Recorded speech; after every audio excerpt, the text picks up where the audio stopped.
नमस्कार, मैं हूं आपके साथ ज्योति निषाद और आप देख रहे हैं इंडिया वॉइस। और वक्त हो चला है रिपोर्टर्स लाइव का, जहां हम बात करेंगे बीजेपी और कांग्रेस में क्यों हुई झड़प, भारतीय सेना के ऑपरेशन ऑल आउट के बारे में, नू में हुई हिंसा के बारे में और भी बहुत कुछ है खास। तो चलिए शुरू करते हैं रिपोर्टर्स लाइव की, जहां ग्राउंड जीरो से हमारे तमाम सहयोगी देंगे पल पल की खबर। मगर सबसे पहले बात करेंगे विधानसभा चुनाव के दौरान बीजेपी और कांग्रेस के कार्यकर्ताओं में झड़प देखने को मिली। क्या है पूरा मामला, बता रही हैं हमारी संवाददाता स्वीटी दीक्षित। मध्य प्रदेश में चुनाव हो रहे हैं और इसी के साथ छत्तीसगढ़ में भी दूसरे चरण का चुनाव शुरू हो चुका है। बता दें कि अब जो तस्वीरें निकल के सामने आ रही है, इसमें तमाम दिग्गज जा रहे हैं जिनकी साख दांव पे लगी है इस बार, चाहे छत्तीसगढ़ की बात की जाए या मध्य प्रदेश की बात की जाए। लेकिन दूसरी ओर झड़प की भी जो खबरें हैं वो सामने आ रही है। बता दें कि बीजेपी के कार्यकर्ता और कांग्रेस के कार्यकर्ता मध्य प्रदेश के महू में आपस में भिड़ गए और ये झड़प इतनी ज्यादा बढ़ गई कि तलवारें चलने लगी। इसी से अंदाजा लगाया जा सकता है कि दोनों कार्यकर्ताओं, दोनों पार्टी के कार्यकर्ताओं की क्या स्थिति होगी। जी हाँ, इसमें कई लोग हैं जो कि घायल बताए जा रहे हैं, जिनका इलाज अस्पताल में चल रहा है। लेकिन ये स्थिति अभी नहीं आई है, इससे पहले भी कई स्थिति निकल के सामने आती रही। इससे पता चल रहा है कि चुनावी जो माहौल है उसके बीच में किस तरीके से ये, चाहे बीजेपी के कार्यकर्ता हो चाहे कांग्रेस के कार्यकर्ता हो, इस तरीके से जान लेने पर उतारू हो जाते हैं। अब सवाल यह है, क्या चुनाव में सुरक्षा के चाक चौबंद इंतजाम नहीं थे या ये पहले से साजिश की गई थी? अब ऐसे में चुनावी माहौल को गरमाने की कोशिश की जा रही है और इस बीच चुनाव खत्म हो चुके हैं। अब देखना ये होगा कि 3 दिसंबर को क्या रिजल्ट निकल के सामने आता है। कैमरा पर्सन सुशील के साथ स्वीटी दीक्षित, इंडिया।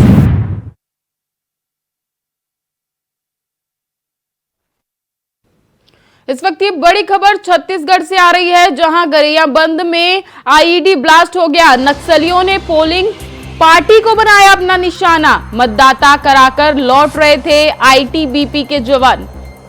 इस वक्त ये बड़ी खबर हम आपको बता रहे हैं, पोलिंग बूथ पर हुआ आईईडी ब्लास्ट, जहां पर नक्सलियों ने पोलिंग बूथ को बनाया अपना निशाना। मतदान कराकर आईटीबीपी के जवान लौट रहे थे। इस वक्त की बड़ी खबर हम आपको बता रहे हैं छत्तीसगढ़ से, जहां पर गरियाबंद में आईईडी ब्लास्ट हो गया। नक्सलियों ने पोलिंग पार्टी को अपना निशाना बनाया। आईटीबीपी के जवान मतदान कराकर लौट रहे थे। जिस वक्त ये हादसा हुआ, जवान मतदान कराकर वापस लौट रहे थे। बता दें कि आईईडी ब्लास्ट हुआ है, नक्सलियों ने पोलिंग पार्टी को निशाना बनाया है। जहां मतदान कराकर वापस लौट रहे थे आईटीबीपी के जवान। इस वक्त की बड़ी खबर, बड़ी अपडेट हम आपको बता रहे हैं, छत्तीसगढ़ के गरियाबंद में आईईडी ब्लास्ट हो गया, जहां नक्सलियों ने पोलिंग पार्टी को अपना निशाना बनाया।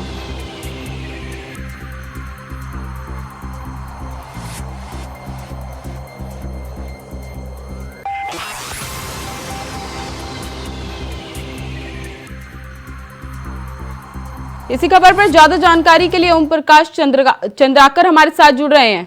ओम प्रकाश, पोलिंग पार्टी पे निशाना बनाया नक्सलियों ने, जो ब्लास्ट हुआ है, क्या कुछ जानकारी आपके पास? देखिए, फिलहाल अभी इस संबंध में कोई आधिकारिक तौर पर पुष्टि नहीं हुई है, लेकिन खबरें आ रही है कि नक्सलियों ने गरियाबंद में जो है वहां पे आईईडी ब्लास्ट किया है, जिसमें से आईटीबीपी का एक जवान शहीद होने की खबरें आ रही है हमारे तक। लेकिन फिलहाल अभी किसी अधिकारी द्वारा आधिकारिक तौर पर इसकी पुष्टि नहीं की है। इससे पहले भी सुबह धमतरी में सीआरपीएफ की टीम पर भी नक्सली हमला हुआ था। तो पूरी तरह से कह सकते हैं छिटपुट वारदातों के अलावा छत्तीसगढ़ में शांतिपूर्ण तरीके से मतदान संपन्न हुआ है और फिलहाल सूचना ये नहीं आई है कि इसमें क्या क्या क्या हताहत हुआ है, जान माल की कितनी हानि हुई है, इस संबंध में अभी फिलहाल सूचना नहीं आई। जी ओम प्रकाश, इस ब्लास्ट में किसी के कुछ नुकसान हुआ है या फिर किसी के घायल होने की कुछ सूचना है? देखिए, अभी उड़ती खबर ये आ रही है कि इसमें आईटीबीपी का एक जवान जो है वो शहीद हो गए हैं और इसके बाद से फिलहाल सर्चिंग अभियान जो है इलाके में जारी है। क्योंकि जिस तरह से हमने देखा कि जो बिंद्रा नवागढ़ का जो गरियाबंद का क्षेत्र है, वहां का जो 9 पोलिंग बूथ है उसे संवेदनशील मानकर वहां पे सुरक्षा तगड़ी की गई थी, क्योंकि नक्सली लगातार चुनाव के बहिष्कार का ऐलान कर रहे थे, तो जाहिर तौर पर वहां पे सुरक्षा की चाक चौबंद व्यवस्था की गई थी, लेकिन घात में बैठे नक्सलियों ने इस हमले को अंजाम दिया होगा, ऐसी सूचना आ रही है। जी ओम प्रकाश, धन्यवाद बहुत बहुत जानकारी के लिए। जम्मू कश्मीर के पुलवामा में भारतीय सेना और आतंकवादियों के बीच मुठभेड़ चल रही है। इस खबर पर ज्यादा जानकारी दे रही हैं हमारी संवाददाता नितिन चौधरी। जम्मू कश्मीर के कुलगामा में भारतीय सेना के बीच मुठभेड़ चल रही है। बता दें कि जीआरपी सिंह विधि कुमार ने बताया है कि जिस तरीके से अब तक 5 आतंकियों को ढेर कर चुके हैं, लेकिन लगातार इस ऑपरेशन को सक्सेस बनाने के लिए कामयाब भारतीय सेना हो रही है, लेकिन उसके बाद भी देखा जा रहा है कि आखिरकार भारतीय सेना के खिलाफ भारतीय सेना ने साफ तौर पर कह दिया किसी भी आतंकवादियों को छोड़ा नहीं जा सकता है। ऑपरेशन अभी फाइनल स्टेज पे है। कुलगामा में गुरुवार से हुई सर्च ऑपरेशन चल रहा है। मारे गए सभी आतंकी प्रतिबंधित आतंकवादी संगठन लश्कर-ए-तैयब के हैं। यह वही लश्कर-ए-तैयब है जिसका प्रमुख हाफिज सईद है। भारतीय सेना ने फिलहाल सर्च ऑपरेशन जारी रखा हुआ है। कुलगामा में सामुनू इलाके में को मुठभेड़ से शुरुआत हुई थी। अभी सुरक्षा बलों का ज्वाइंट ऑपरेशन चल रहा है। सेना की 34 राष्ट्रीय rifles, LT special force unit, police और जीआरपी मिलकर आतंकियों की तलाश कर रही है। आतंकवादियों को भगाने का रोकने के लिए इलाके में घेराबंदी तेजी कर दी गई है। दूर दराज इलाके होने की वजह से सेना बिल्कुल अलर्ट मोड पर आतंकियों की तलाश कर रही है। माना जा रहा है कि लश्कर-ए-तैयब के 2 स्थानीय एक विदेशी आतंक को घेर लिया गया है। हालांकि अभी तक अधिकारियों की तरफ से इसकी पुष्टि या खंडन नहीं किया गया है। कुलगामा के इस इलाके में रात से शांति रही, मगर शुक्रवार सुबह ही गोली चलने की आवाज़ आ रही है। सेना ने इस पूरे इलाके को घेर लिया है। लोगों को यहाँ से दूर रहने को कहा गया है। सेना वाहन और बड़ी संख्या में जवान यहाँ पर मौजूद हैं। कश्मीर जोन पुलिस के अनुसार कुलगामा जिले के DHG 4 इलाके के सामुन पॉकेट में गुरुवार दोपहर सुरक्षा बलों और आतंकियों के बीच मुठभेड़ हुई है। अधिकारियों ने बताया कि इलाके में आतंकवादियों की मौजूदगी का संकेत मिलने के सुरक्षा बलों ने नेहमा गांव को तलाशी अभियान शुरू किया गया। वहीं सेना के आता हुआ देखकर आतंकियों के बीच खलबली मच गई है।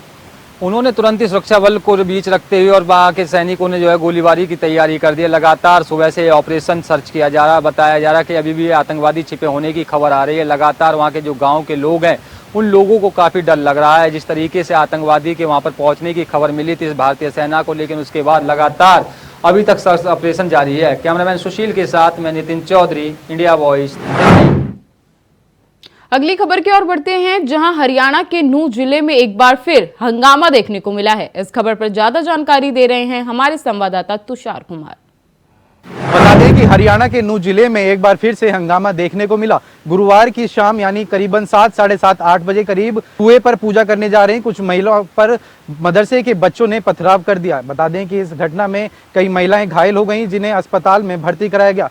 साथ ही घटना के बाद दोनों पक्षों के लोग वहां पर मौजूद हो गए। साथ ही मौके पर पहुंचे SSP ने सभी लोगों से शांति बनाए रखने की अपील की। आपको बता दें कि नूह के वार्ड नंबर 10 में रहने वाले राम अवतार नाम के यहाँ पुत्र होने पर कुआं पूजन के कार्यक्रम के दौरान महिलाएं बाजे गाजे के साथ नजदीकी के शिव मंदिर में जा रही थी। इस दौरान जब गाजे बाजे के साथ चल रही महिलाएं और बच्चे मस्जिद के सामने से निकल रहे थे तो करीबन 20 से ज़्यादा मदरसे के बच्चों ने उन पर पथराव कर दिया। इस पथराव में कई महिलाओं को चोटें लगी हैं, जिनसे वो घायल हो गईं और इस दौरान उन्हें अस्पताल में भर्ती कराया गया है और साथ ही उनका इलाज भी जारी है। बता दें कि खबर फैलते ही शुक्रवार को सैकड़ों लोग जमा हो गए और प्रदर्शन करने लगे। सैकड़ों लोगों के जमा होने पर पुलिस एक्शन में आ गई और चारों ओर फोर्स लगा दी गई ताकि तनाव ना फैल सके। नूह में फैल रही हिंसा को शांत हुए कुछ ही समय हुआ था और एक बार फिर से नूह हिंसा की चपेट में आने वाला है, जिसके बाद पुलिस प्रशासन को हाथ पांव फूल गए हैं। ताबड़तोड़ कार्रवाई की जा रही है। साथ ही मदरसे के CCTV फुटेज चेक करके 3 नाबालिग लड़कों को हिरासत में ले लिया गया है और उनसे पूछताछ भी की जा रही है। साथ ही हिंदू मुस्लिम दोनों ही समुदाय के प्रमुख नेताओं को बुलाकर शांति के लिए अपील की जा रही है। बता दें कि पुलिस ने मदरसे के CCTV को खंगालने के बाद 3 बच्चों को गिरफ्तार किया है। साथ ही उनसे पूछताछ जारी है। कैमरा पर्सन सुशील बहल के साथ मैं तुषार कुमार, इंडिया वॉइस। बलुआ पुलिस और एक शातिर बदमाश के बीच मुठभेड़ हो गई। इस खबर पर ज्यादा जानकारी दे रहे हैं हमारे संवाददाता पवन पांडे। बलुआ पुलिस और एक शातिर अपराधी में मुठभेड़ हुई है। आपको बता दें कि बीती रात बलुआ पुलिस चेकिंग कर रही थी। चेकिंग के दौरान एक संदिग्ध व्यक्ति मोटरसाइकिल से आता हुआ दिखाई दिया और उसके बाद पुलिस ने उसको रोकने का इशारा किया और अपने आप को शातिर बदमाश घिरता हुआ देख वह पुलिस पर फायरिंग कर दी। वहीं जवाबी कार्रवाई में पुलिस ने शातिर अपराधी के बाएं पैर में गोली मार दी, जिससे वह मोटरसाइकिल से वहीं गिर पड़ा। वहीं घायल अवस्था के बाद पुलिस ने उसे नजदीकी प्राथमिक स्वास्थ्य केंद्र चहनिया पहुंचाया, जहां उसका इलाज चल रहा है। आपको बता दें कि ये एक लूट का मुख्य आरोपी बताया जा रहा है। आपको बता दें कि पिछले 1 नवंबर को बलुआ थाना क्षेत्र के सोनहौला गांव में एक राइस मिल संचालिका गीता देवी के पास से दिन दहाड़े 50,000 रुपए की छिनैती कर मौके से फरार हो गए थे। वहीं पुलिस FIR दर्ज कर इन शातिर अभियुक्तों की तलाश शुरू कर दी थी। आपको बता दें कि बीते 6 नवंबर को पुलिस ने इस घटना में शामिल 2 अभियुक्त को गिरफ्तार कर जेल भेज दिया था। वहीं इस घटना का मुख्य आरोपी फरार चल रहा था। आपको बता दें कि वहीं बीती रात बलुआ पुलिस इस गंगा नदी पर बने पुल के पास चेकिंग कर रही थी। वहीं से ये आरोपी जो कि वाराणसी जनपद के चौबेपुर थाना क्षेत्र के गौरा कला का निवासी बताया जा रहा है, जो अपने घर को जा रहा था। उसी दौरान ये पुलिस पर और बदमाश के बीच मुठभेड़ हुई और मुठभेड़ के दौरान बदमाश साहिल यादव गिरफ्तार कर लिया गया। आपको बता दें कि इस सूचना के बाद पुलिस के आला अधिकारी मौके पे पहुंचे और जांच पड़ताल में जुट गए। आपको बता दें कि बदमाश के पास से 315 बोर का एक तमंचा और एक जिंदा कारतूस सहित एक मोटरसाइकिल बरामद हुई है। पवन पांडे, इंडिया वायस, चंदौली। मथुरा के रेलवे मैदान में आयोजित ब्रिज रज उत्सव में 23 नवंबर को प्रधानमंत्री नरेंद्र मोदी आ सकते हैं। इस खबर पर ज्यादा जानकारी दे रहे हैं हमारे संवाददाता मोहम्मद फारूक। मथुरा के रेलवे ग्राउंड में 14 दिन के ब्रज रज महोत्सव मेले में प्रधानमंत्री नरेंद्र मोदी का संभावित कार्यक्रम है आने का, और संभावित कार्यक्रम की तैयारियों के लिए जिला प्रशासन पूरी तरीके से जुट गया है। मथुरा की सांसद हेमा मालिनी ने प्रधानमंत्री नरेंद्र मोदी को ब्रज रज महोत्सव कार्यक्रम में आने का न्योता दिया है। 23 नवंबर का संभावित कार्यक्रम प्रधानमंत्री नरेंद्र मोदी का आया है और इसमें वो मथुरा के किसी न किसी मंदिर के भी दर्शन कर सकते हैं, लेकिन अभी मंदिर का नाम तय नहीं हुआ है, क्योंकि प्रधानमंत्री नरेंद्र मोदी ब्रज में आएं और दर्शन ना करें ऐसा हो ही नहीं सकता है। और ब्रज में आकर मथुरा के दर्शन वो जरूर करेंगे किसी न किसी मंदिर के। प्रशासन हेलीपैड, बैरिकेटिंग और स्थान चयनित करने के लिए तत्परता से लगा हुआ है। देखते हैं प्रधानमंत्री नरेंद्र मोदी मथुरा को क्या सौगात 23 नवंबर को देकर जाते हैं। अभी प्रधानमंत्री नरेंद्र मोदी का मिनट टू मिनट कार्यक्रम आना बाकी है। इंडिया वॉइस के लिए मथुरा से मैं मोहम्मद फारूक। मथुरा में श्री कृष्ण जन्मभूमि और शाही मस्जिद विवाद मामले में गुरुवार को हाईकोर्ट में 3 घंटे तक बहस चली। इस खबर पर ज्यादा जानकारी दे रहे हैं हमारे संवाददाता मोहम्मद फारूक। मथुरा की श्री कृष्ण जन्मभूमि शाही ईदगाह मामले में हाईकोर्ट में चल रहे 16-17 मुकदमों में बृहस्पतिवार को 3 घंटे लगातार मुस्लिम पक्ष, हिंदू पक्ष के वकीलों द्वारा बहस की गई और उस बहस को न्यायमूर्ति मेंक जैन की अदालत में ये बहस चली है। और न्यायमूर्ति की अदालत में जो बहस हुई है उसकी दोनों पक्ष के वकीलों की बहस सुनने के बाद में हाई कोर्ट ने फैसला सुरक्षित रख लिया है। और फैसले में हिंदू पक्ष का कहना था कि ईदगाह की जो है ASI सर्वे कराया जाए ईदगाह का, और कोर्ट कमीशन उस पर नियुक्त किया जाए। ज्ञानवापी मस्जिद की तर्ज पर इस पर भी सर्वे कराया जाए। और मुस्लिम पक्ष का कहना था कि जो मुकदमे चल रहे हैं वो मुकदमे हाईकोर्ट ट्रांसफर हो गए हैं और हाईकोर्ट ट्रांसफर से जिला न्यायालय मथुरा आए, जैसे मथुरा में चल रहे थे, क्योंकि न्याय क्षेत्र मथुरा है इसलिए। अगली खबर की ओर बढ़ते हैं, जहां शाहजहांपुर जिले में दिवाली वाली रात को 35 से 40 युवक ने मिलकर एक व्यक्ति को पीटा।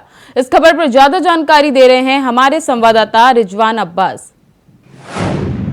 जिला शाहजहानपुर में उस समय हड़कंप मच गया जब 35 से 40 लोगों ने एक युवक को बेरहमी से पीटा। जी मैं आपको बता दूं, जिला शाहजहानपुर के थाना कोतवाली क्षेत्र के अजीजगंज मोहल्ले में दिवाली वाले दिन रात्रि लगभग 12 बजे एक व्यक्ति का इनका बताना है कि मेरे पास फ़ोन आया कि जब ये वहाँ पहुँचे तो 35 से 40 लोगों ने इन पर हमला बोल दिया और बेरहमी से पीटा। पीटते ने इतना मना करते हैं कि बेहोश होगा। जब ये होश में आए तो इन्होंने अपनी तहरीर में इन्होंने बताया कि मुझ पर लगभग 35 से 40 लोगों ने मारा था, लेकिन इन्होंने 3 लोगों के नाम दिए हैं, 8 से 10 अज्ञात दिए हैं। पुलिस ने रिपोर्ट तो ले ली, लेकिन जब जांच करी तो दोनों पार्टियों का मुकदमा पंजीकृत करा है और गंभीर धाराओं में मुकदमा पंजीकृत करा है। पुलिस का कहना है कि इस पे जांच की जाएगी, जांच में जो भी दोषी होगी उन पर कार्रवाई की जाएगी। पीड़ित का ये कहना है, मुझे लगभग इतना मारा है जो कि मैं वहाँ से उठ नहीं पाया था और मुझे मेरे दोस्त एक आ रहा था उधर से जो मुझे अस्पताल में पहुँचाने के बाद मैं इस हालत में नहीं था जो अपनी पूरी बात बताने बाद मुझे मैंने तहरीर जब होश में आया तो मैंने अपनी तहरीर बाद मैंने अपना मुकदमा पंजीकृत कराया था। लेकिन पुलिस अधीक्षक का ये भी कहना था कि मैं जांच कराऊंगा, जांच के बाद जो भी दोषी होगा उसे सजा दी जाएगी। तो जब पुलिस अधीक्षक ने जाँच कराई तो दोनों का मुकदमा पंजीकृत करा दिया। शाहजहानपुर से इंडिया। एक बार फिर से असलम का मामला सुर्खियों में है, जिसके अकाउंट में कुछ दिन पहले करोड़ों रुपए बैंक में आए थे। इस खबर पर ज्यादा जानकारी दे रहे हैं हमारे संवाददाता मोहम्मद शहनवाज। एक बार फिर से असलम का मामला सुर्खियों में है। बीते दिनों असलम के 2 अकाउंट, एक IDFC दूसरा यूको बैंक में कहीं से 4 करोड़ 78 लाख रुपए आ गए थे, जिसके बाद असलम के द्वारा मामले को लेकर उच्च अधिकारियों, CM पोर्टल, जिलाधिकारी से शिकायत की गई थी, जिसके बाद मामले में कार्रवाई करते हुए असलम के दोनों अकाउंटों को फ्रीज कर दिया गया था। तो वहीं कहीं ना कहीं असलम आज SSP कार्यालय पहुंचे हैं और जिसके बाद असलम के द्वारा शिकायत की गई है कि उसका अकाउंट फ्रीज होने के बाद भी उसके अकाउंट में लगातार पैसे आ रहे हैं। आज असलम के अकाउंट में लगभग 7 करोड़ 3 लाख रुपए आ चुके हैं। असलम का कहीं ना कहीं कहना है कि जब उसका अकाउंट फ्रीज किया जा चुका है तो ये पैसे उसके कहां से आ रहे हैं, जिसको लेकर असलम के द्वारा लिखित में SSP को शिकायत दी गई है।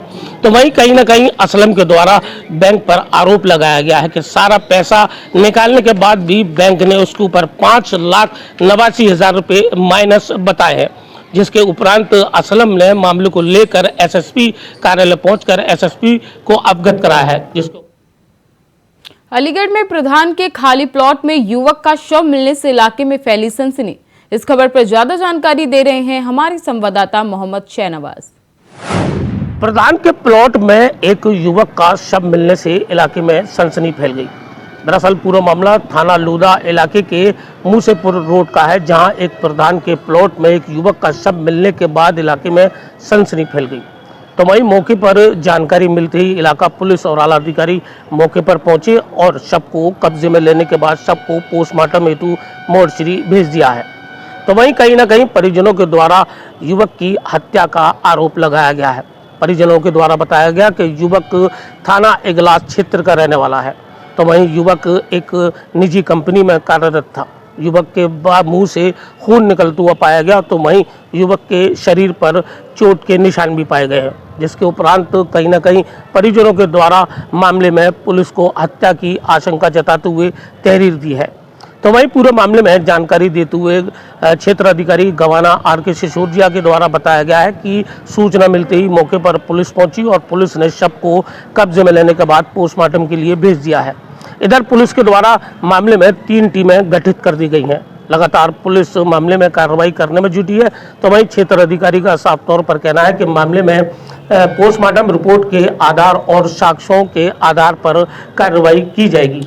अलीगढ़ से मोहम्मद शहनवाज।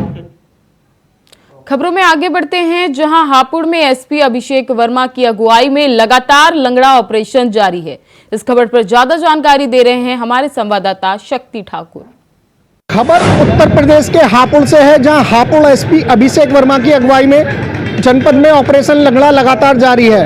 आपको बता दें, ऑपरेशन लंगड़ा के तहत कल देर रात कपूरपुर थाना पुलिस और गौकसों के बीच में मुठभेड़ हुई है। आपको बता दें, कपूरपुर पुलिस गश्त पर थी और तभी उसे सूचना मिलती है कि 3 गौकस गौकसी के लिए गौवंश को लेकर जा रहे हैं। जैसे ही मौके पर पुलिस पहुंचती है तो गौकस पुलिस टीम पर फायरिंग कर देते हैं। पुलिस की जवाबी कार्रवाई में एक गौकस के पैर में गोली लगी है, जिसका नाम शकील बताया जा रहा है और वह बजेड़ा कला का रहने वाला बताया जा रहा है। बताया गया है कि बजेड़ा कला के जंगल में ही ये तीनों गौकस गौवंश को गौकसी के लिए लेकर जा रहे थे। वहीं मौके से पुलिस ने एक तमंचा, एक स्प्लेंडर, 2 छुरे और एक जिंदा गौवंश को बरामद किया है। साथ ही अंधेरे का फायदा उठाकर 2 गौकस मौके से फरार हो गए हैं। वहीं देखने वाली बात होगी कि जो फरार गौकस हैं इन्हें कपूरपुर पुलिस कब तक गिरफ्तार कर पाती है। कप्तान अभिषेक वर्मा की अगुवाई में पूरे जनपद में ऑपरेशन लंगड़ा लगातार जारी है और उसी के परिणाम स्वरूप कल देर रात कपूरपुर थाना पुलिस ने भी गौकसों के साथ में मुठभेड़ की और एक गौकस को गिरफ्तार किया है। कैमरामैन संजय कश्यप के साथ इंडिया वॉइस के लिए हापुड़ से शक्ति ठाकुर। लखनऊ और वाराणसी हाईवे के बीच झाड़ी में युवती का शव मिला। इस खबर पर ज्यादा जानकारी दे रहे हैं हमारे संवाददाता शैलेश श्रीवास्तव।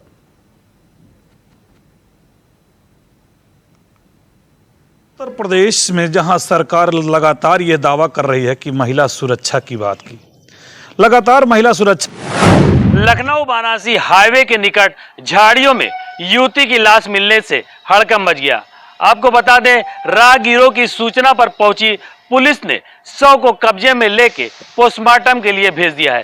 पूरा मामला कुड़वाड़ थाना क्षेत्र के रनके-डी का है, जहां पर लखनऊ बनारस हाईवे के बगल में झाड़ियों में युवती की लाश मिलने से हड़कंप मच गया।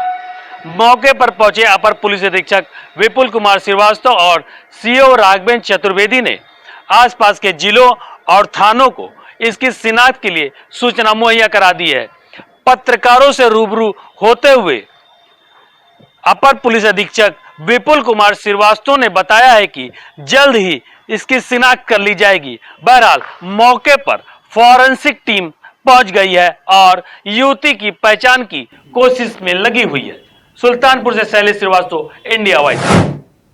उत्तर प्रदेश में सरकार महिला की सुरक्षा को लेकर लगातार दावा कर रही है, लेकिन महिला अधिकारी की ही सुरक्षा नहीं है। खबर पर ज्यादा जानकारी दे रहे हैं हमारे संवाददाता बबुंदर यादव।